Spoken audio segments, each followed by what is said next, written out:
জাতীয় প্রেস ক্লাবের সামনে রাইড শেয়ারিং চালকদের বিক্ষোভ, কমিশন কমানোর দাবি। ঢাকার জাতীয় প্রেস ক্লাবের সামনে আজ সকাল 11টায় রাইড শেয়ারিং চালকদের একটি বড় অংশ মানববন্ধন ও অবস্থান কর্মসূচি পালন করেছে। 19 এপ্রিল 2026 তারিখে অনুষ্ঠিত এই কর্মসূচিতে বিভিন্ন ব্যানার, প্ল্যাকার্ড ও স্লোগানের মাধ্যমে তারা তাদের দীর্ঘদিনের দাবি দাওয়া তুলে ধরেন। বিক্ষোভে অংশ নেওয়া চালকদের অভিযোগ, অ্যাপভিত্তিক কোম্পানিগুলো অতিরিক্ত কমিশন কেটে নিচ্ছে, যা তাদের আয়ের উপর বড় ধরনের প্রভাব ফেলছে।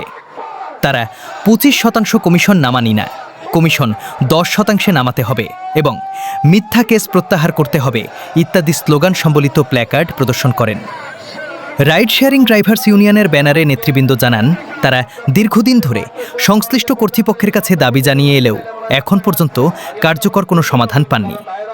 তাদের প্রধান দাবির মধ্যে রয়েছে কমিশন কমানো, অন্যায় জরিমানা ও মিথ্যা অভিযোগ প্রত্যাহার এবং শ্রমিক হিসেবে স্বীকৃতি ও সুরক্ষা নিশ্চিত করা।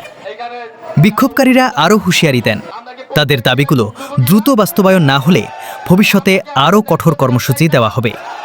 শান্তিপূর্ণ এই কর্মসূচির মাধ্যমে তারা সরকারের দৃষ্টি আকর্ষণ করে দ্রুত সমাধান আশা করছেন।